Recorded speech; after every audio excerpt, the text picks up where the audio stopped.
আজকে যে বিষয়টা আমি বলতে চাই খুবই ইম্পর্টেন্ট। শেষ দিনে ঈশ্বর মানুষকে বিভিন্ন রকম ভাবে মানুষের সঙ্গে তিনি কথা বলছেন, কারণ এটা শেষ সময় প্রভু যিশু আসার দিন খুব সন্নিকট। আর তিনি মন পরিবর্তনের জন্য বারবার মানুষকে অনুরোধ করছেন, তিনি সচেতন করছেন প্রচারের মধ্য দিয়ে, বাইবেল স্টাডির মধ্য দিয়ে, বিভিন্ন রকম ভাবে লোকের মধ্য দিয়ে ঈশ্বর সচেতন করছেন যেন মানুষ মন ফেরায়, যেন মানুষ প্রভুর দিকে ফেরে। বিভিন্ন জায়গায় প্রচার হচ্ছে ঈশ্বরের বাক্য। তাই সুসমাচার শুনেনি এমন খুব কম লোক আছে। আমি যদি সুন্দরবনের কথাই বলি, সুসমাচার শুনতে পাচ্ছেন এমন খুব কম মানুষ আছে। প্রত্যেকটা জায়গায়, প্রত্যেকটা এলাকায়, প্রত্যেকটা গ্রামে ঈশ্বর তার লোকদেরকে পাঠাচ্ছেন যেন মানুষ সুসমাচার শুনতে পায়, যেন সুসমাচার শোনার মধ্য দিয়ে তারা বিশ্বাস করতে পারে একমাত্র ঈশ্বর এবং একমাত্র প্রভু যীশু খ্রিস্টকে। হালেলুয়া। আজকের আমরা শুনবো যে কতটা ইম্পর্টেন্ট আমাদেরকে জানা যে আমি কোথায় যাচ্ছি। আমাদেরকে জানা খুবই ইম্পর্টেন্ট, খুবই গুরুত্বপূর্ণ যে আমরা আজকে কোথায় যেতে চলেছি। আমরা অনেক সময় আশীর্বাদের কথা শুনতে খুবই পছন্দ করি। আমি শহর এলাকা চার্চের কথা বলি, যেখানে আজকাল আর সত্যিকার ঈশ্বরের বাক্যের যে গুরু তত্ত্বগুলো, রহস্য, ঈশ্বরের বাক্যের যে ভীষণ সতর্ক বার্তাগুলোকে আজকে খুব কম প্রচার করা হয়। ঈশ্বরের বাক্যে যে ভীষণ সতর্ক বার্তাগুলোকে খুব কম প্রচার করা হয়। আজকে লোক অখুশি হবে, খ্রিস্টীয় বিশ্বাসীরা অখুশি হয় খুব যখন মণ্ডলীতে স্বর্গ নরকের বিষয়ে প্রচার করা হয় কিংবা বিচারের বিষয়ে প্রচার করা হয়। কিন্তু বাইবেল আমাদেরকে বারবার সতর্ক করে। এমনকি প্রভু যীশু খ্রিস্ট তিনি স্বর্গ নরকের বিষয়ে বহুবার বলেছেন। তিনি যত উদাহরণ তুলে নিয়েছেন, স্বর্গরাজ্যের বিষয়ে তিনি উদাহরণ দিয়েছেন যে স্বর্গরাজ্য এই রকম, ঈশ্বরের রাজ্য এই রকম। শুধু তাই নয়, তিনি নরকের বিষয়ে লোককে সচেতন করেছেন যে নরকে এমন একটা জায়গা যেখানে আগুন কখনো নেবে না, যেখানকার কীট কখনো মরে না, যেখানে যন্ত্রণা কখনো থামে না, এমন একটা জায়গা। আর তিনি সতর্ক করছেন জগৎবাসীকে, তিনি সতর্ক করছেন আমাদেরকে। আর প্রচারের মধ্য দিয়ে বারবার লোকদেরকে সচেতন করা হচ্ছে আমরা যেন নিশ্চিত হই আমরা কোথায় যাচ্ছি। হালেলুয়া। আজকে তাই প্রিয় বিশ্বাসীরা, আমরা যারা বসে আছি, আমরা ঈশ্বরের সন্তান। আর যদি ঈশ্বরের সন্তান আমরা হই, তাহলে আমরা কি সত্যিকারে আমাদের পিতাকে আমরা চিনি? যদি ঈশ্বরের সন্তান হই, আমরা কি আমাদের পিতাকে চিনি?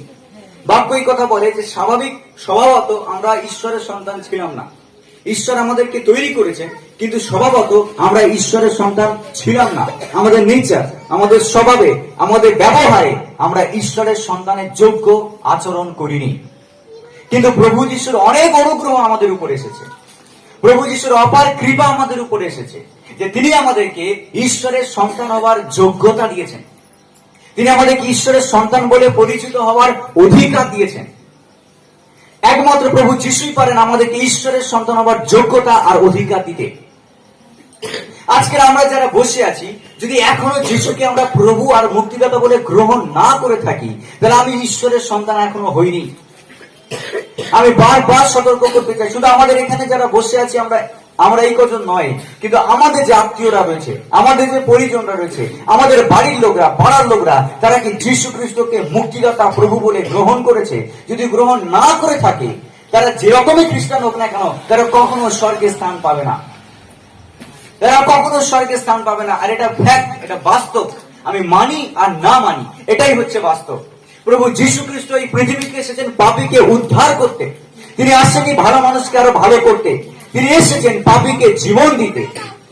আর যে পাপী এখনো মন ফেরায়নি, তার কাছে এখনো সুযোগ আছে যেন মন ফেরায় আর সে নিশ্চিত হয় সে কোথায় যেতে চলেছে। হালেলুয়া। আজকে প্রিয় বিশ্বাসীরা, আমরা যেন সতর্ক হই, যেন সচেতন হই আমি কোথায় যাচ্ছি।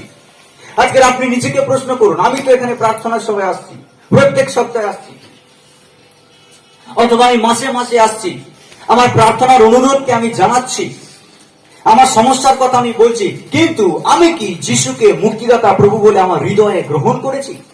আমি কি জানি যে আমার নাম জীবন পুস্তকে লেখা হয়েছে? আমি কি নিশ্চিত? যদি না হই, এখন যদি কনফিউজ থাকি, এখন যদি আমার মধ্যে সন্দেহ থাকে, আমি বলবো সন্দেহকে দূর করুন, কারণ সময় আসতে চলেছে যখন আর মানুষ সুযোগ পাবে না মন পরিবর্তনের। সময় আসতে চলেছে যখন আর কেউ সুযোগ পাবে না মন পরিবর্তনে। এটাই সুযোগ, মন পরিবর্তন করো, কারণ স্বর্গরাজ্য সন্নিকট। বাপ্তিস্মদাতা যোহন প্রান্তরে উটের লোম পরে আর বনের মধু পঙ্গপাল খেয়ে তিনি প্রচার করতেন, স্বর্গরাজ্যের সন্নিকট, তোমরা মন পরিবর্তন করো। তিনি গ্রামে গ্রামে যেতেন, শহরে শহরে যেতেন আর প্রচার করতেন, তোমরা মন পরিবর্তন করো, কারণ স্বর্গরাজ্য সন্নিকট। স্বর্গরাজ্য এসে গেছে, স্বর্গরাজ্য এসে গেছে। তার মানে এটাই যে এবার আমাদের সময় আমাদের হিসাব নিকাশ ঈশ্বরকে দেওয়ার সময় এসে যাচ্ছে। আমাদের সমস্ত কিছুকে নিয়ে ঈশ্বরের সামনে দাঁড়াতে হবে। আমি সারা জীবনে কি করেছি তার হিসাব ঈশ্বরকে দিতে হবে। সময় সন্নিকট, তাই মন পরিবর্তন করা প্রয়োজন। কেউ কেউ মন ফিরিয়েছে আর কেউ কেউ মন ফিরায়নি। যারা যোহনের প্রচার শুনে অনুভব করেছে, না আমি পাপী, আমার মন পরিবর্তন করা প্রয়োজন, আমি পাপী, আমার অনুতপ্ত হওয়া প্রয়োজন। যারা অনুভব করেছে হৃদয়ে যে তারা পাপী এবং তারা তাদের পাপকে ঈশ্বরের কাছে স্বীকার করেছে, অনুতপ্ত হয়েছে, নত হয়েছে, তারা মন পরিবর্তন করেছে আর তারা স্বর্গরাজ্য অধিকারী হয়েছে। কিন্তু অনেকে ছিল যারা গর্বিত, যারা অহংকারী, যারা মনে মনে ভেবেছে ও কি প্রচার করছে, ওই প্রচার আমার কান দেওয়ার দরকার নেই। বাপ্তিস্মদাতা যোহনকে আমি জানি, সে প্রান্তরে ঘুরে বেড়ায়, সে জানি না সংসার মানে কি, সে জানি না সমাজ মানে কি, সে জানি না ভদ্রতা, সভ্যতা, শিষ্টাচার মানে কি। ও যা প্রচার করবে সেটা কি আমাদেরকে মানতে হবে? অনেকে প্রশ্ন করেছিল, অনেকে রিজেক্ট করেছিল সেই মন পরিবর্তনের বার্তাকে, আর যারা রিজেক্ট করেছিল তারা কেউ স্বর্গরাজ্যের অধিকারী হয়নি। নোহর সময় যখন নোহ জাহাজ তৈরি করছিল, সেটাই ছিল লোকের কাছে বার্তা স্বরূপ যে ঈশ্বর এই পৃথিবীর বিচার করতে চলেছেন। ঈশ্বর নোহকে বললেন, নোহ তুমি একটা জাহাজ তৈরি করো। আর নোহ একটা জাহাজ তৈরি করলো। শুকনো ডাঙায় নোহ একটা বড় জাহাজ তৈরি করছে, কারণ ঈশ্বর এই জগৎকে জল দ্বারা ধ্বংস করতে চলেছেন। কারণ মানুষের পাপ আকাশ পর্যন্ত পৌঁছেছে আর ঈশ্বর দুঃখিত হয়েছেন যে এই পৃথিবীতে তিনি মানুষকে সৃষ্টি করেছেন আর মানুষ কেবল অন্যায় আর অবিচারকে ভালোবাসতে শুরু করেছে। তিনি দুঃখিত হয়েছেন আর সেই কারণে এই জগৎকে তিনি ধ্বংস করবেন পরিকল্পনা করলেন। কিন্তু একমাত্র ব্যক্তি আর একটাই পরিবার ঈশ্বরের দৃষ্টিতে অনুগ্রহ পেয়েছে আর তারা ধার্মিক প্রতিপন্ন হয়েছে, সেটা হচ্ছে নোহর পরিবার। ঈশ্বর নোহকে ধার্মিক দেখলেন, তার পরিবারকে ধার্মিক দেখলেন আর ঈশ্বর নোহকে উদ্ধার করার জন্য একটা জাহাজকে তিনি নির্মাণ করতে বললেন। আর সেটাই ছিল লোকের কাছে বার্তা যে ঈশ্বর এই জগতে বিচার করতে চলেছে। কেউ কেউ নোহকে ডাইরেক্টলি, কেউ কেউ অপমান করেছে, কেউ কেউ নোহর এই কাজ নিয়ে তাচ্ছিল্য করেছে, নোহকে নিয়ে মজা করেছে, ঠাট্টা করেছে, তামাশা করেছে। যে নোহ বুড়ো লোক, শুকনো ডাঙায় সে কি করছে, একটা জাহাজ তৈরি করেছে। হয়তো নোহর মাথা খারাপ হয়ে গেছে। সে বলছে যে বন্যা হবে, আমাদের দেশে কখনো বৃষ্টি দেখলাম না, আর সে বলছে বন্যা হবে। কিন্তু ঈশ্বর এই জগতের বিচার করেছিলেন। যারা মন পরিবর্তন করেছিল তারা স্বর্গরাজ্যের অধিকারী হয়েছিল। নোহর সেই বার্তা আজকের আমাদেরকে স্মরণ করে দেয় যে ঈশ্বর তিনি শুধু আশীর্বাদ করেন না, তিনি ন্যায় বিচারও করেন। হালেলুয়া। ঈশ্বর তিনি ন্যায় বিচারক, এই পৃথিবী বিচার করতে চলেছেন। আজকে আমাদেরকে মনে রাখতে হবে যে আমি যেন স্বর্গরাজ্যের অধিকারী হই। ঈশ্বর এই পৃথিবীতে আমাকে রেখেছেন যেন আমি প্রভু যিশুকে জানতে পারি ব্যক্তিগত ভাবে। আমি প্রত্যেক সপ্তাহে এখানে আসছি আর ঈশ্বরের বাক্যকে শুনছি, কিন্তু আমার আত্মা যদি উদ্ধার না পায় তাহলে আমি কোথায় যাচ্ছি আমি জানি না। আপনি কি জানেন যে আপনি কোথায় যেতে চলেছেন? বাইবেল পরিষ্কার বলে যে মানুষের জন্য একবার মৃত্যু আর তারপরে বিচার নিরূপিত আছে। মানুষের জন্য একবার মৃত্যু, কিন্তু তারপরে কি আছে?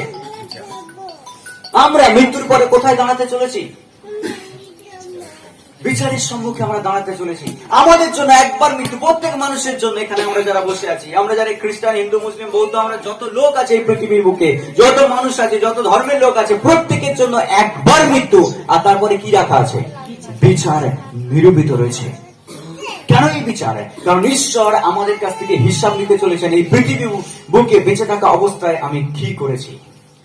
ঈশ্বর আমাদের বিচার আর হিসাব নিকাশ নিতে চলেছেন।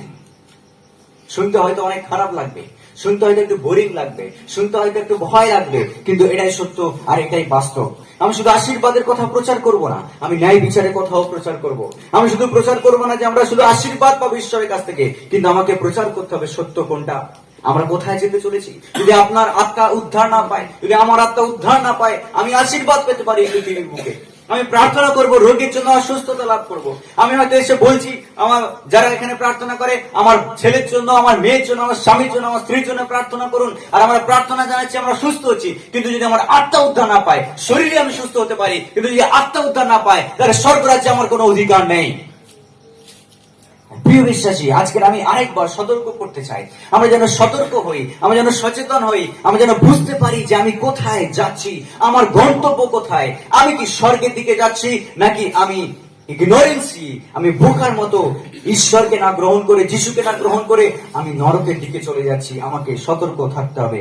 বাইবেল বলে মানুষের জন্য একবার মৃত্যু, কিন্তু তারপরে বিচার নিরূপিত। এই পৃথিবীতে আমরা কেউ চিরস্থায়ী নই, আমরা অনন্তকালে পৃথিবীর বুকে থাকবো না। আমাদের প্রত্যেকে একদিন শেষ নিঃশ্বাস ত্যাগ করতে হবে পৃথিবীর বুকে। আমি ঠিক বলছি তো? আমাদের প্রত্যেকে একদিন এই পৃথিবীর বুকে শেষ নিঃশ্বাস ত্যাগ করতে হবে। আর যখন এই পৃথিবীর বুকে আমাদের শেষ নিঃশ্বাস আমরা ছাড়বো, আমাদের অনন্ত চোখ খুলে যাবে, আমরা দেখতে পাবো সত্যিকারের যে অদৃশ্য জগৎ আমরা দেখতে পাচ্ছি না, সেটাই আমরা দেখতে পাবো। আমরা দেখতে পাবো আমাদের চোখের সামনে কি কি হচ্ছে, আমরা দেখতে পাবো ঈশ্বরকে, আমরা দেখতে পাবো আমি যে কাজের জন্য যোগ্য ছিলাম, আমি যেখানে যাওয়ার জন্য যোগ্য ছিলাম, আমি সেটাই দেখতে পাবো যখন আমার অনন্ত চোখ খুলে যাবে। কারণ এই পৃথিবীতে আমরা কেউ চিরস্থায়ী নই। একটা ভাই আমাদের সঙ্গে কাজ করত, কিছু বছর আগে তার ক্যান্সার হয়েছিল, কিন্তু ট্রিটমেন্টের ফলে, মাইক্রো সার্জারির ফলে সেই ক্যান্সার, কোলন ক্যান্সার ঠিক হয়ে যায়। খুব সুস্বাস্থ্য ছেলে, সুন্দর হ্যান্ডসাম, বিবাহ হয়েছে, একটা মেয়ে আছে, ছোট্ট মেয়ে, 8-9 মাসে। হঠাৎ অক্টোবর মাসে তার শরীর আবার খারাপ হতে শুরু করে। খুব খুব হ্যান্ডসাম এবং খুবই স্বাস্থ্যবান একটা ছেলে, দেখলে মনে হবে না যে ওর মধ্যে এক সময় রোগ ছিল। অক্টোবর মাসে হঠাৎ শরীর খারাপ হতে শুরু করে, বমি হতে শুরু করে, লুজ মোশন হতে শুরু করে। অক্টোবর থেকে নভেম্বর, 1 মাসের মধ্যে তার শরীর যেরকম ছিল, যে অবস্থায় সে ছিল, একটা ভালো সুন্দর চেহারা, সম্পূর্ণ ঝরে গিয়ে কঙ্কাল হয়ে যায় 1 মাসের মধ্যে। ডিসেম্বরে শেষের দিকে 28 তারিখে আমাদের সেই ভাই মারা যায়। তার ক্যান্সার সমগ্র শরীরে ছড়িয়ে যায় এবং ডাক্তার আর আশা দেয়নি। ডাক্তার বলে দিয়েছে হবে না, হসপিটালে ভর্তি ছিল অনেকদিন ধরে, ডাক্তার বলে দিয়েছে হবে না। আমরা গিয়েছিলাম দেখতে চাপদাহতে সেই ভাইকে। আমি একটা জিনিস ভাবছিলাম, অ্যাকচুয়ালি আমি ওই ভাইয়ের সঙ্গে, আমরা একই ঘরে আমরা ভাড়ায় থাকতাম, আর একটা ভাই, আমরা 3 জনে ভাড়ায় থাকতাম। প্রায় 1.5 বছরের মতো আমরা একসঙ্গে ভাড়ায় ছিলাম ঘরে। তো সেই জন্য আমার একটু কষ্ট ছিল এটাকে মানিয়ে নিতে, যে সত্যি যে মানুষের জীবন ফুলের মতো। বাইবেল বলে মানুষের জীবন ফুটে ওঠা ফুলের মতো, আজকের আছে কালকে ঝরে পড়া পাতার মতো। পাতা সবুজে, কিন্তু তার এক সময় আসবে যখন সেটা ঝরে পড়ে যাবে। আমাদের জীবন ঠিক সেই রকম, ফুটে ওঠা ফুলের মতো এবং সবুজ ঘাসের মতো, আজকের আছে কালকে নেই। কিন্তু এই সুন্দর জীবন ঈশ্বর দিয়েছেন নষ্ট হবার জন্য নয়, অনন্তকালের জন্য সঞ্চিত হবার জন্য। হালেলুয়া। এই সুন্দর জীবন ঈশ্বর দিয়েছেন যেন আমরা অনন্তকালের জন্য বিনাশ না হয়ে যায়, যেন অনন্তকালের জন্য আমরা রক্ষা পাই। আর সেই জন্য যোহান 3:16 লেখা আছে, ঈশ্বর জগৎকে প্রেম করেছেন, তিনি আপনাকে আমাকে প্রেম করেছেন। তার ভালোবাসা এত মহান, তার ভালোবাসা এত গভীর, যে যখন আমরা ঈশ্বরের কাছে আসি তার প্রেমকে আমরা বুঝি এবং তার অনন্য পুত্র যাকে তিনি উপহার হিসেবে দিয়েছেন, সেই যিশুকে গ্রহণ করি, আমরা অনন্ত কালের জন্য রক্ষা পাই। হালেলুয়া। এই পৃথিবীতে আমাদের আয়ু বেশি দিন নয়, 40 বছর, 50, 60, 70, 80, এমনকি গ্যারান্টি নেই এখন বর্তমান সময়ে আমরা কতদিন বাঁচবো। এমনকি কম বয়সের ছেলে মেয়েদেরও হার্ট অ্যাটাক হচ্ছে এখনকার দিনে। Heart attack, cholesterol, high pressure, high sugar. আমাকে মেদিনীপুর থেকে একটা ছেলে কল করে যখন সে ফোন করে আমাকে বলবে, আমি কি আমার সমস্যার কথা বলবো, আর আমি জানি তার সমস্যার কথা কি। কিন্তু যখনই সে ফোন করে আর সে আমাকে বলে আমি কি বলবো আমার সমস্যার কথা, আমি বলি বলতে হবে না, আমি জানি তোমার সমস্যার কথা কি। সে বলবে আমার high cholesterol, high sugar, high pressure, সবকিছু হাই। তার বয়স কত? বয়স মাত্র 26 বছর। তাহলে এত কেন রোগ তার শরীরে? এই পৃথিবীতে আমাদের কোনো গ্যারান্টি নেই। অনেক সময় আমরা হয়তো ভাবছি যে আমি ঠিকঠাক চলবো, আমি ঠিকঠাক যাব, কিন্তু এই পৃথিবী অনেক পাপে পরিপূর্ণ, এই সমাজ, এই জগৎ অনেক রোগে পরিপূর্ণ। আর সত্যি এখন নতুন নতুন অনেক রোগ আমাদেরকে আক্রমণ করবে। আমাদের জীবনের কোনো এই জগতে আমাদের জীবনে কোনো গ্যারান্টি নেই, কিন্তু যখন যিশুকে আমরা গ্রহণ করি অনন্তকালের জন্য আমাদের আত্মার গ্যারান্টি রয়েছে। হালেলুয়া। অনন্তকালের জন্য আমাদের আত্মার গ্যারান্টি রয়েছে। আদমের পাপের কারণে আমরা হয়তো শরীরে মারা যাব, কিন্তু প্রভু যিশুর মৃত্যুর কারণে আমরা অনন্ত জীবন পাবো যদি তাকে বিশ্বাস করি। হালেলুয়া। বাক্যই কথা বলছে। তাই আজকে আমরা যেন সচেতন হই আমরা কোথায় দাঁড়িয়ে আছি, আমরা যেন বুঝতে পারি আমরা কোথায় যাচ্ছি, আমরা যেন একবারের জন্য চিন্তা করি যে আমার গন্তব্য কোথায়। যদি এত প্রচার শোনার পরেও আমি হারিয়ে যাই, তাহলে আমার কি লাভ? এত প্রচার শোনার পরেও যদি আমরা হারিয়ে যাই, তবে আমার কি লাভ? প্রভু যিশুর পেছনে অনেক লোক দৌড়েছিল। কেউ দৌড়েছিল প্রভুর কাছ থেকে খাবার খাওয়ার জন্য, কেউ দৌড়েছিল সুস্থ হওয়ার জন্য, কেউ কেউ দৌড়েছিল ভালো বার্তা শুনবার জন্য, কিন্তু অনেক কম লোক মন পরিবর্তন করেছিল। মনে পড়ে 10 জন কুষ্ঠরোগী যারা প্রভুর কাছে এসেছিল সুস্থ হওয়ার জন্য, তারা অসুচি বলে তাদেরকে গ্রাম থেকে বাইরে বের করে দেওয়া হয়েছিল, কিন্তু যখন যিশুকে তারা দেখলো, তারা দৌড়ে এসে যিশুর পায়ের কাছে পড়ে বলছে, প্রভু আমাদেরকে সুস্থ করে দিন। আর প্রভু বললেন, তোমরা যাও, চলে যাও, তোমরা কি যাজকদেরকে দেখাও, মন্দিরে যাও। আর যাওয়ার পথেই 10 জনই সুস্থ হয়ে যায়। কিন্তু কজন ফিরে এসেছিল? একজন ফিরে এসেছিল। আর সে এসে বলেছিল, প্রভু তোমাকে ধন্যবাদ। সে ফিরে এসেছিল কারণ সে অনুভব করেছিল মুক্তি যিশুর কাছে আছে। হালেলুয়া। আজকের আমরা এখানে এসেছি, অনেকে এখানে এর আগেও এসেছে কিন্তু চলে গেছে। আমাদের প্রার্থনার সময় ধরে চলছে, অনেকদিন ধরে অনেকে এসেছে, তারা চলে গেছে কারণ তাদের ভালো লাগেনি। আমরা জোর করতেও পারি না কাউকে। শুধু তাই নয়, অনেকে আছে যারা যীশু খ্রিস্টের পরিচয় পায়, পরিচয় পাওয়ার পরে, যিশুর আশীর্বাদ পাওয়ার পরেও তারা যিশুকে ভুলে যায়, তারা ত্যাগ করে দেয় এবং আবার পুরনো জায়গায় তারা ফিরে যায়। কারণ তারা যিশুকে মুক্তিদাতা প্রভু বলে, উদ্ধারকর্তা বলে গ্রহণ করেনি তাদের জীবনে। তাদের নাম কখনো জীবন পুস্তকে খুঁজে পাওয়া যাবে না, বাইবেল এই কথা বলছে। আসুন আমরা আজকে একটা অধ্যায় পড়ি, প্রকাশিত বাক্য 20 অধ্যায় 11 থেকে 15। প্রকাশিত বাক্য 20 অধ্যায় 11 থেকে 15। পরে আমি এক বৃহৎ শ্বেতবর্ণ সিংহাসন ও যিনি তাহার উপরে বসিয়া আছেন তাহাকে দেখিতে পাইলাম।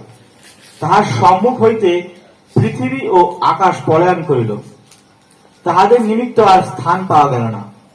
আর আমি দেখিলাম ক্ষুদ্র ও মহান সমস্ত মৃত লোক সেই সিংহাসনের সম্মুখে দাঁড়াইয়া আছে।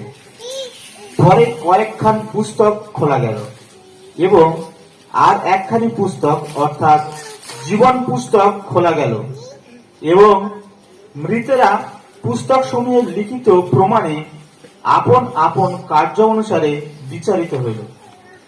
আর সমুদ্র আপনার মধ্যবর্তী মৃতগণকে সমর্পণ করিল, এবং মৃত্যু ও পাতাল আপনাদের মধ্যবর্তী মৃতগণকে সমর্পণ করিল, এবং তাহারা প্রত্যেকে আপন আপন কার্য অনুসারে বিচারিত হইল। পরে মৃত্যু ও পাতাল অগ্নিহ্রদে নিক্ষিপ্ত হইল। তাহাই অর্থাৎ সেই অগ্নিহ্রদ দ্বিতীয় মৃত্যু। আর জীবন পুস্তকে যে কাহার নাম লিখিত পাওয়া গেল না, সে অগ্নিহ্রদে নিক্ষিপ্ত হইল। আমেন। অনেকগুলো পুস্তক খোলা গেল, তার মধ্যে আরেকটা পুস্তক, আরেকটা বই, যেটাকে বলা হয়েছে কি জীবন পুস্তক।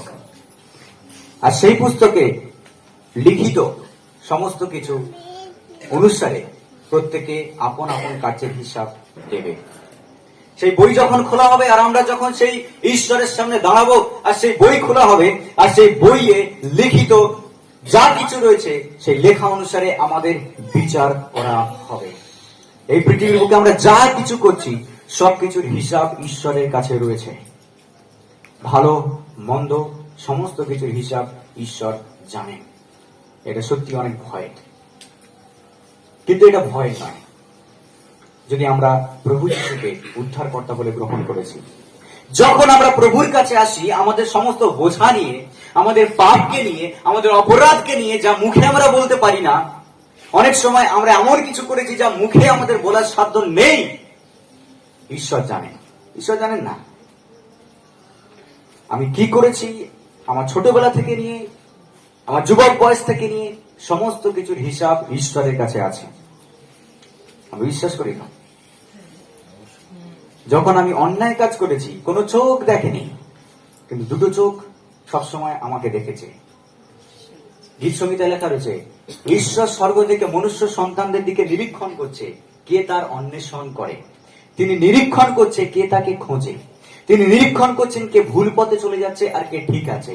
কে নিরীক্ষণ করছে কার জীবনে সমস্যা রয়েছে, কার জীবনে সমস্যা নেই। তিনি নিরীক্ষণ করছেন, তিনি দেখছেন প্রত্যেককে। আর আমরা ঈশ্বরের সন্তান, আর তিনি আমাদেরকে আরো বেশি দেখছেন। আর তিনি জানেন আমাদের গন্তব্য কোথায়। তিনি জানেন, ঈশ্বর দেখছেন আমাদেরকে, আর সমস্ত কিছু হিসাব তার কাছে রয়েছে। তাই যখন এই পৃথিবীতে আমরা মারা যাব, আমরা ঈশ্বরের সামনে, যিশুর বিচারাসনের সামনে দাঁড়াতে চলেছি, যেটাকে বলে শ্বেত সিংহাসন। আমরা সেখানে দাঁড়াতে চলেছি আমাদের সমস্ত কাজের হিসাব দেওয়ার জন্য।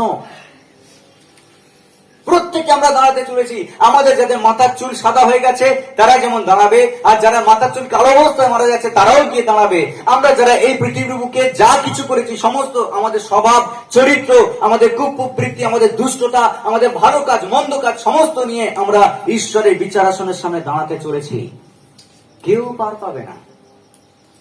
আর এখানে পার পাওয়ার কোনো বিষয় নেই। বাইরে বলে প্রত্যেকটা জাতি, ট্রাইব, প্রত্যেকটা গোষ্ঠী, প্রত্যেকটা দেশের লোকরা প্রভু যীশু খ্রিস্টের বিচারের আসনের সামনে দাঁড়াতে চলেছে তাদের নিজেদের কাজের হিসাব দেওয়ার জন্য। আমাদের কোনো ভালো কাজ আমাদেরকে স্বর্গে নিয়ে যাবে না। এই পৃথিবীতে আমরা এসেছি, এই পৃথিবীতে ঈশ্বর আমাদেরকে সৃষ্টি করেছেন, আর আমরা কোনো ভালো কাজ করিনি। কোন ভালো কাজ আমাদেরকে ঈশ্বরের কাছে নিয়ে আসেনি। আজকের আমরা যারা প্রার্থনার সময় এসেছি, এমন নয় যে আমরা ভালো কাজ করেছি বলে ঈশ্বর আমাদেরকে এখানে ডেকে নিয়ে এসেছেন। বাইবেল বলে তুমি উদ্ধার যদি আমরা পেয়ে থাকি, বাইবেল বলে তাহলে আমরা অনুগ্রহে বিশ্বাস দ্বারাই উদ্ধার পেয়েছি। হালেলুয়া। আজকের আমাদেরকে জানা দরকার যে আমি ঈশ্বরের অনুগ্রহ পেয়েই এখানে বসে রয়েছি। যদি ঈশ্বরের অনুগ্রহ আমার মাথার উপরে না থাকতো, আমি কখনো ঈশ্বরের বাক্যকে শুনবারও অধিকার পেতাম না। হালেলুয়া। ঈশ্বরের অনুগ্রহ আমাদের উপরে আছে, অনেক অনুগ্রহ ঈশ্বর আমাদের উপরে রয়েছে। আমাদের পিতৃপুরুষদের কোনো ভালো কাজের জন্য আমরা ঈশ্বরকে চিনিনি। আমাদের পিতৃপুরুষদের কোনো ভালো কাজের জন্য আমরা ঈশ্বরের আশীর্বাদ পাচ্ছি না। আমরা ঈশ্বরের আশীর্বাদ পাচ্ছি তার অনুগ্রহ, তার দয়া। হ্যাঁ, অবশ্যই বাবা মা যখন ভালো কিছু করে তার ভালো ফল সন্তানদের উপরে পড়ে, কোনো সন্দেহ নেই। আশীর্বাদও আসে অনেক সময়, কিন্তু আমাদের কোনো ভালো কাজ আমাদেরকে স্বর্গে যাওয়ার যোগ্যতা দেয় না। আমাদেরকে স্বর্গে যাওয়ার যোগ্যতা দেয় শুধুমাত্র প্রভু যীশু খ্রিস্টের রক্ত। হালেলুয়া। প্রভু যীশু খ্রিস্টের রক্ত যখন আমাদের সকল পাপ থেকে আমাদেরকে সূচি করে, তখনই আমরা যোগ্য হয়ে উঠি ঈশ্বরের স্বর্গরাজ্যে প্রবেশের জন্য। তাই এখানে আমরা যতজন বসে আছি, আমরা কখনো মনে না করি যে আমি ভালো কাজ করেছি বলে আজকে আমার জীবনে ভালো কিছু হচ্ছে না, কখনো নয়। আমি যখন হাঁটু কাড়ি ঈশ্বরের সামনে, ঈশ্বর আমাকে নত করে আর বলে আমি এমনকি হাঁটু কাটছি ঈশ্বরের সামনে তার অনুগ্রহ, তার দয়ার জন্য। অনেকের কাছে 24 ঘন্টা রয়েছে, তারা হাঁটু কাড়ার সুযোগ পায় না ঈশ্বরের কাছে, কিন্তু আমি সুযোগ পাচ্ছি তার অনুগ্রহ, তার দয়ার জন্য। আর তাই আমি ঈশ্বরকে ধন্যবাদ করি। বাইবেল বলে ঈশ্বরের সামনে কি অহংকার কেউ গর্ব না করুক। হালেলুয়া। আমরা ঈশ্বরের সামনে এসেছি আর তিনি আমাদেরকে যোগ্যতা দেন। আমি মাদার তেরেসাকে অনেক ভালোবাসি, অবশ্য আমরা প্রত্যেকে। মাদার তেরেসা এমন নয় যে তিনি ভালো কাজ করেছেন বলে আজকে স্বর্গে আছেন, না। তিনি ভালো কাজ করেছেন কারণ তিনি যিশুকে ভালোবাসতেন। তার ভালো কাজ তাকে স্বর্গে নিয়ে যায়নি। প্রভু যিশুর প্রতি তার ভক্তি, শ্রদ্ধা, প্রেম আর যিশুকে গ্রহণ করার কারণেই তিনি স্বর্গে আছেন। হালেলুয়া। তাই আজকে আমরা মনে না করি যে আমার ভালো কাজ আমাকে স্বর্গে নিয়ে যাবে। আমি মৃত্যুর পরে কেউ প্রার্থনা করবে আমি স্বর্গে চলে যাব, আমি মারা যাব, আমার ছেলেমেয়েরা আমার জন্য প্রার্থনা করবে আমি স্বর্গে চলে যাব, অথবা কেউ গিয়ে আমার নামে মিশা দেবে আর আমার জন্য প্রার্থনা করবে আমি স্বর্গে চলে যাব, অথবা বেঁচে থাকাকালীন আমি মানুষের কাছে পাপ স্বীকার করবো আর মানুষ আমাকে ক্ষমা করবে। না, কোন মানুষ আমাদেরকে ক্ষমা করতে পারে না, ঈশ্বর আমাদের পাপ ক্ষমা করেন। হালেলুয়া। কত অন্ধকারের মধ্যে আমরা পড়ে আছি। অনেক সময় আমরা মনে করি আমি মন্ডলী থেকে, আমি চার্চে গিয়ে কারোর কাছে পাপ স্বীকার করবো, মাথা নত করে সে আমাকে ক্ষমা করবে। মিথ্যে, মিথ্যে। এটা শয়তানের প্ররোচনা। কখনো মানুষ আমাদেরকে ক্ষমা করতে পারে না। হ্যাঁ, অবশ্য যদি আমি আমার ভাইয়ের বিরুদ্ধে পাপ করি, অন্যায় করি, আমার ভাইয়ের কাছে গিয়ে ক্ষমা চাওয়া দরকার। কিন্তু আমার পাপ, আমার অন্যায় শুধু ক্ষমা করতে পারেন ঈশ্বর, কারণ ক্ষমা স্বর্গ থেকে আসে, মানুষের থেকে আসে না। হালেলুয়া। এই মিথ্যে যেন আমাদেরকে কখনো ডিসিভ না করে, কখনো আমাদেরকে প্রতারণা না করে। আজকে প্রিয় বিশ্বাসীরা, আমরা যেদিকে যাচ্ছি আমি যদি না জানি, আমি খুব ডেঞ্জারাস দিকে চলে যাচ্ছি। আজকে ঈশ্বর আমাদেরকে সতর্কতা দিচ্ছেন যে আমি একবার চিন্তা করি আমি কোথায় যাচ্ছি। আমি কি যিশুকে মুক্তিদাতা প্রভু বলে আমার জীবনে গ্রহণ করেছি, নাকি এখনো আমি তার থেকে দূরে পড়ে রয়েছি? প্রিয় বিশ্বাসীরা, সময় এখন মন পরিবর্তন করতে হবে। এখানে বলছে তাদেরকে এখানে কি বলছে? আর জীবন পুস্তকে যে কাহারও নাম লিখিত পাওয়া গেল না সে অগ্নির হ্রদে নিক্ষিপ্ত। তার আগে বলছে জীবন পুস্তকে যাদের নাম আছে তারাই একমাত্র কোথায় যাবে? স্বর্গে যাবে। প্রভু যীশু খ্রিস্ট তিনি জীবন পুস্তক লিখছেন। জীবন পুস্তক তার হাতে আছে, আমাদের হাতে নেই।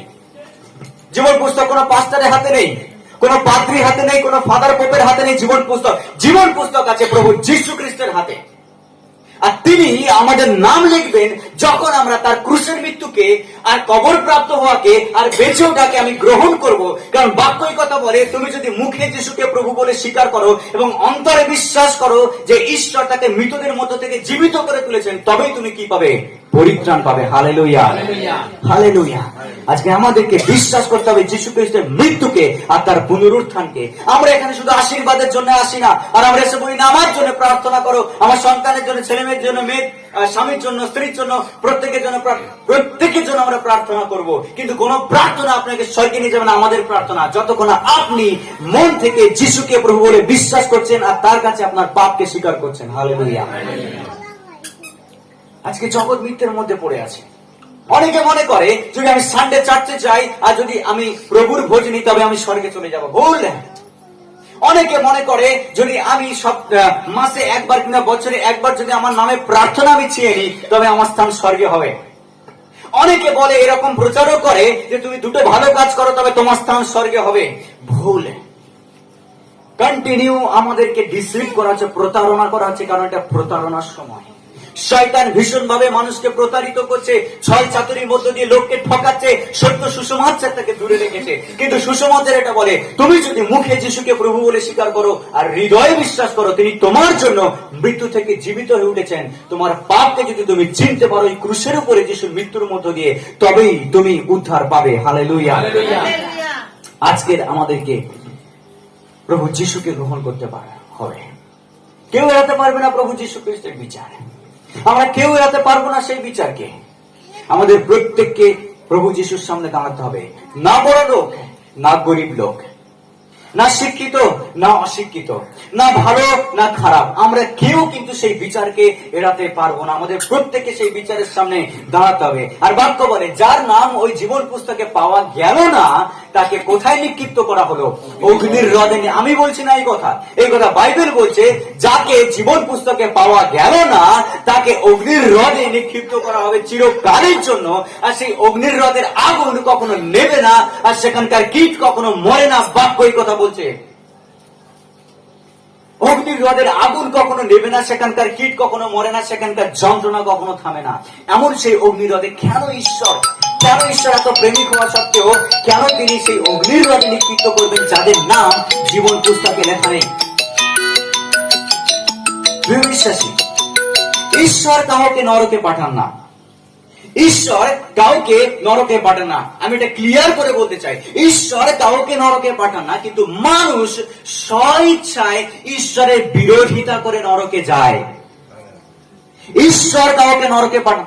যদি ঈশ্বর নরকে পাঠাতেন কাউকে, তাহলে তিনি সুসমাচার প্রচারের সুযোগ দিতেন না, মন পরিবর্তনের সুযোগ দিতেন না, আশীর্বাদ করতেন না, আমাদের প্রার্থনাকে শুনতেন না। তিনি শুধু বিচার করতেন। কিন্তু তিনি ন্যায় বিচার হওয়া সত্ত্বেও আমাদেরকে অনুগ্রহ করছেন যেন আমরা অনুগ্রহের সুসমাচার শুনে মন পরিবর্তন করতে পারি আর যিশুকে আমাদের প্রভু বলে, মুক্তিদাতা বলে বিশ্বাস করতে পারি। হালেলুয়া। বাক্য এই কথা বলে, প্রভু যীশু খ্রিস্টই পথ, সত্য আর জীবন। আর প্রভু বলছেন, আমার মধ্য দিয়ে না গেলে কেউ পিতার কাছে আসতে পারে না। আপনি কি মনে করছেন যিশুকে ছাড়া অন্য পথ দিয়ে যাবেন? অন্য পথ দিয়ে যাবেন? কার হাত ধরে যাবেন? পাস্টারের হাত ধরে, আমার হাত ধরে কখনো যেতে পারবেন না। ফাদারের হাত ধরে যাবেন, পোপের হাত ধরে যাবেন, কখনো যেতে পারবেন না। কার হাত ধরে যেতে হবে? যিশুর হাত ধরে। Hallelujah, hallelujah. সবসময় মনে রাখবেন, যিশুর হাত ধরে স্বর্গে যাওয়া যায়। কারণ প্রভু যিশুই পথ, সত্য আর জীবন। তার মধ্য দিয়ে না গেলে কেউ স্বর্গরাজ্যের অধিকারী হয় না। হালেলুয়া। আমি চাই না এখানে আমরা যারা বসে আছি আমরা একজনও সেই স্বর্গকে মিস করি, আমরা একজনও নরকে চলে যাই। আমরা চাই না এমনকি আমাদের বাড়ির লোকরাও যেন কেউ নরকে চলে না যায়। কারণ প্রভু যিশু আমাদের জন্য নরকের যন্ত্রণা ক্রুশে ভোগ করেছেন যেন আমরা প্রভু যিশুর মৃত্যুর মধ্য দিয়ে স্বর্গে যেতে পারি। হালেলুয়া। কেন আমাদেরকে নরকে যেতে হবে? যিশু তো নিজেই সে নরকের যন্ত্রণা ভোগ করেছেন ক্রুশের উপরে। তিনি সেই নরকের যন্ত্রণাকে তুলে নিয়েছেন, আমাদের পাপের বোঝাকে তুলে নিয়েছেন, আমাদের কষ্টকে তুলে নিয়েছেন, আমাদের রোগকে তুলে নিয়েছেন, আর সমস্ত কিছুকে তিনি ক্রুশের উপরে বলি দিয়েছেন, যেন আমাদেরকে আসে অনন্ত আগুনের মধ্যে যেতে না হয়, যেন অনন্ত স্বর্গে আমরা যেতে পারি। হালেলুয়া। তাই প্রিয় বিশ্বাসী, আজকে যেন আমরা প্রিয় ঈশ্বরের সন্তানের মতো আমাদের মনকে পরিবর্তন করি, আমাদের হৃদয়কে আমরা চেঞ্জ করি, আমরা ঈশ্বরের দিকে ফিরি। কারণ আমাদের উপরে নির্ভর করছে আমাদের পরবর্তী বংশধররা, আমাদের পরবর্তী জেনারেশন, আমাদের সন্তান। আমরা যাকে ফলো করব তারাও তাকে ফলো করবে, আমরা যাকে ভালোবাসবো তারাও তাকে ভালোবাসবে, আমরা যাকে সম্মান শ্রদ্ধা করব তারাও পরবর্তীকালে তাকে সম্মান শ্রদ্ধা করবে। আর যদি আমরা আজকে যিশুকে না চিনি, তারাও অনন্তকাল কখনো যিশুকে চিনবে না, তারা নরকের যোগ্য হবে। হালেলুয়া। আজকে যেন এটা আমাদের জীবনে না হয়, এটা যেন না হয়। আমরা যেন প্রভু যিশুকে প্রভু বলে, মুক্তিদাতা বলে গ্রহণ করতে পারি, যেন আমাদের দেখানো পথকে আমাদের সন্তানেরা অবলম্বন করতে পারে। হালেলুয়া। এর থেকে বড় আশীর্বাদ আর কিছু হবে না। যখন আপনি স্বর্গে প্রবেশ করবেন, কত আনন্দ হবে যখন আপনি আপনার বাড়ির প্রত্যেককে সেখানে দেখতে পাবেন। যখন আমি স্বর্গে প্রবেশ করব, যখন আমি স্বর্গে যাব, আর সেখানে আমি বাইবেলের লোকদেরকে দেখতে পাবো, আর তার সঙ্গে আমার বাড়ির লোকদেরকে দেখতে পাবো, কত আনন্দ হবে। এটা একবার ভাবুন, যখন আপনি স্বর্গে প্রবেশ করবেন, সেখানে যদি আপনি আপনার সন্তানকে দেখতে না পান, কত দুঃখ হবে। যখন আপনি স্বর্গে প্রবেশ করবেন, তখন যদি আপনি আপনার ছেলেকে, মেয়েকে, স্বামীকে অথবা স্ত্রীকে যদি দেখতে না পান, তাহলে কেমন হবে।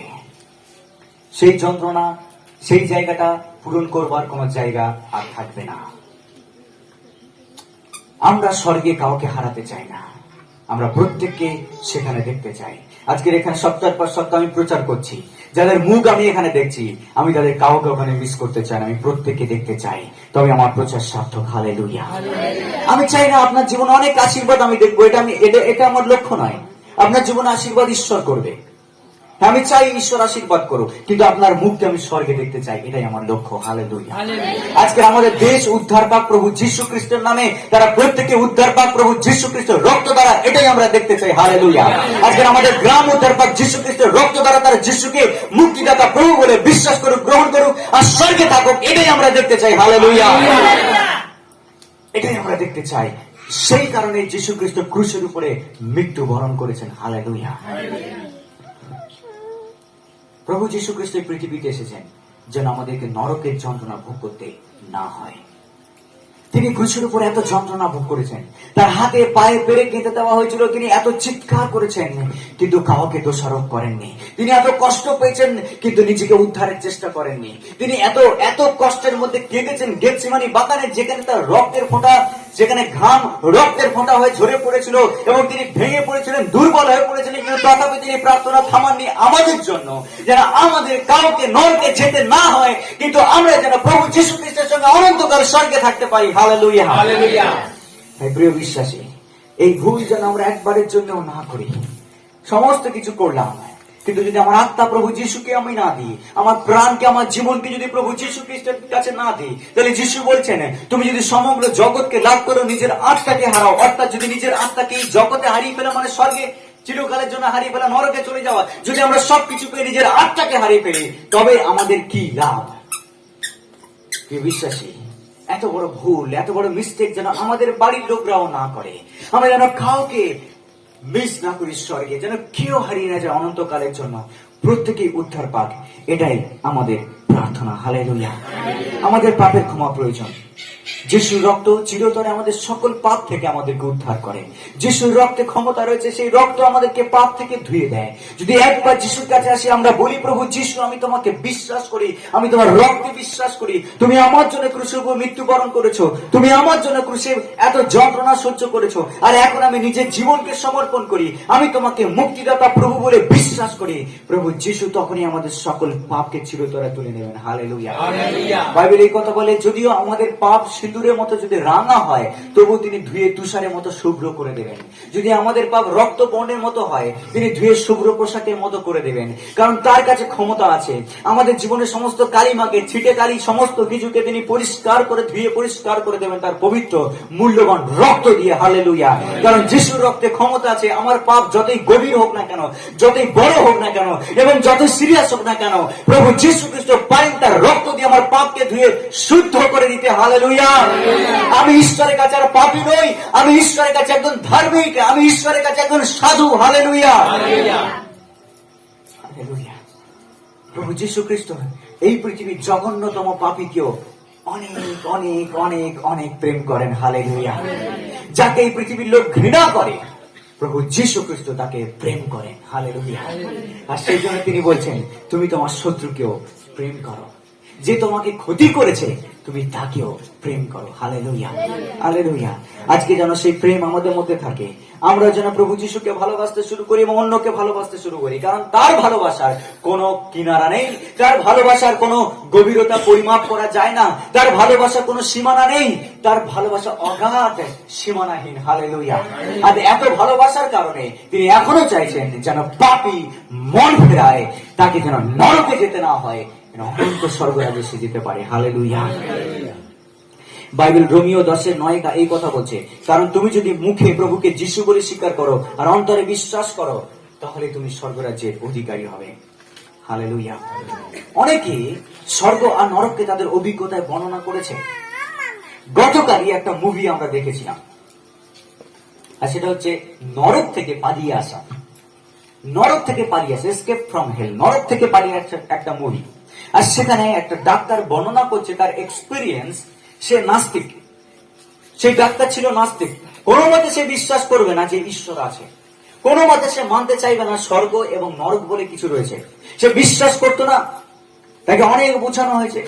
তার যে ফ্রেন্ড সার্কেল, তার বন্ধুরা, তারা প্রত্যেকে বিশ্বাসী, তারা বাইবেল পড়ে, তারা চার্চে যায়, তারা অনন্ত জীবনে বিশ্বাস করে, স্বর্গ নরকে বিশ্বাস করে। কিন্তু এই ভদ্রলোক, ইনি বিশ্বাস করেন না। তিনি মানে কোনো মতে আমি বিশ্বাস করবো না। কিন্তু ওনার মধ্যে যেন একটা কিছু ওনাকে তাড়না করছে, একটা কিছু যেন ওনাকে তাড়িত করছে। হৃদয়ে কোনো শান্তি নেই, হৃদয়ে কোনো স্থিতিস্থাপকতা নেই। উনি যেন বিরক্ত বোধ করছেন প্রত্যেকটা মুহূর্তে। এক সময় উনি ডিসিশন নিলেন, আমি মৃত্যু বরণ করে আমি দেখতে চাই স্বর্গ আর নরক আছে কিনা। আর উনি এক্সপেরিমেন্ট করছেন, পরীক্ষা করছেন। আর তিনি নিজেকে তিনি স্লো পয়জন করে তিনি মৃত্যুবরণ করার চেষ্টা করেন। তিনি এক্সপেরিমেন্ট করছেন। আর যখন তিনি নিজেকে এরকম মৃত্যুর মধ্যে ঠেলে দেন, যখন সে স্লো পয়জনের মধ্যে দিয়ে তিনি মৃত্যুবরণ করেন, মৃত্যুর সঙ্গে সঙ্গে তাকে নিয়ে যাওয়া হয়। তিনি সে স্বর্গে, সেই জায়গাতে তিনি প্রবেশ করেন। আর সেখানে তিনি দেখছেন যে স্বর্গ কত সুন্দর। আর সত্যি ঈশ্বর, উনি যে জিনিসটা উনি দেখতে চাইছেন, ঈশ্বর সেটাই তাকে দেখিয়েছেন। উনি স্বর্গ দেখতে চাইছিলেন, নরক দেখতে চাইছিলেন, ঈশ্বর নিয়ে গেছেন। ঈশ্বরের দূত স্বর্গ দেখাচ্ছে, এটা স্বর্গ। আর তিনি দেখছেন স্বর্গ, এত সুন্দর স্বর্গ। তিনি কিছু পরিচিত লোকদেরকে সেখানে দেখলেন, কিন্তু সেখান থেকে তাকে নিয়ে যাওয়া হলো নরকে। আর সেই নরকে যখন তিনি গেলেন, সেখানে তিনি কান্নার আওয়াজ শুনলেন, চারিদিকে কান্নার আওয়াজ। এমনকি যে পেশেন্টের তিনি ট্রিটমেন্ট করছিলেন, হার্ট অ্যাটাকে যে মারা গেছে, তার কিছুদিন আগে মারা গেছে, সেই পেশেন্টকে যখন তিনি ট্রিটমেন্ট করছেন, সেই পেশেন্ট বলেছিল যে আমি হার্ট অ্যাটাকের পরে আমি স্বর্গে চলে গেছিলাম, আমি দেখেছি যে স্বর্গ এইরকম। কিন্তু সেই পেশেন্ট প্রভু যিশুকে মুক্তিদাতা বলে গ্রহণ করার সুযোগ পায়নি, তাই তাকে সে নরকে দেখতে পেয়েছে। যখন সে নরকে গেছে, সেখানে দেখতে পাচ্ছে যে পেশেন্টের ট্রিটমেন্ট সে করছিল মারা গেছে, সেই পেশেন্ট নরকে যন্ত্রণা ভোগ করছে। আর সে সেখানে কাঁদতে শুরু করে, চিৎকার করতে শুরু করে। আর কেউ যেন তাকে তাড়না করতে শুরু করে, তাকে জ্বালাতন করতে শুরু করে, তাকে আগুনে ফেলতে শুরু করে। আর তখন সেই ডাক্তার চিৎকার করে ওঠে, আবার তাকে জীবনে পাঠিয়ে দেওয়া হয়। সে আবার ফিরে আসে জীবনে। আর যখন সে ফিরে আসে, সে তখন দৌড়াতে থাকে। কেউ যেন তাকে তাড়াচ্ছে। দৌড়াতে একজন পাস্টারের কাছে আসে। আর সে পাস্টারকে বলে, পাস্টার আমার জন্য প্রার্থনা করুন, কেউ যেন আমাকে তাড়াচ্ছে নরক থেকে। আমি দেখতে পাচ্ছি নরক থেকে একটা হাত আমার পিছনে আমাকে তাড়া করছে, আমাকে সেখানে টেনে নিয়ে যেতে চায়। আর সেই পাস্টার বলল, তোমাকে প্রভু যিশুকে গ্রহণ করা প্রয়োজন। সে প্রভু যিশুকে গ্রহণ করে, আর নরক থেকে সে বাঁচে। যখনই সে প্রভু যিশুকে মুক্তিদাতা বলে স্বীকার করে, সে উদ্ধার পায় যীশু খ্রিস্ট নামে। শুধু এমন নয়, অনেকে আছে এরকম বাস্তব, মারা যাওয়ার পরেও বেঁচে উঠেছে। আর তারা বর্ণনা করেছে, লেখার মধ্য দিয়ে, বলার মধ্য দিয়ে তারা বর্ণনা করেছে নরক কেমন আর স্বর্গ কেমন। স্বর্গ নরক বাস্তব জায়গা, আমরা অস্বীকার করতে পারি না। প্রভু যীশু খ্রিস্ট উদাহরণ দিয়েছেন, একজন ধনী ব্যক্তি আর লাজারের ঘটনা। যখন সেই ধনী ব্যক্তি মারা গেল, নরকে গেল, কিন্তু লাজার যখন মারা গেল, আব্রাহামের কোলে স্বর্গে গেল।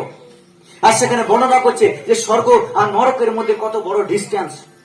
যারা স্বর্গে আছে তারা ওখানে যেতে পারবে না, আর যারা নরকে আছে তারা পেরিয়ে পারে আসতে পারবে না। একটা বড় গাল্ফ, একটা বড় গ্যাপ সেখানে রয়েছে, কেউ এখানে ওখানে যেতে পারবে না। কিন্তু ধন্য তারা যারা স্বর্গে আছে, তারা অনন্তকাল আনন্দ করবে, ঈশ্বরের সঙ্গে শান্তি উপভোগ করবে। কিন্তু যারা নরকে, তারা অনন্তকাল ধরে পুড়তে থাকবে আর নরকে যন্ত্রণা ভোগ করবে।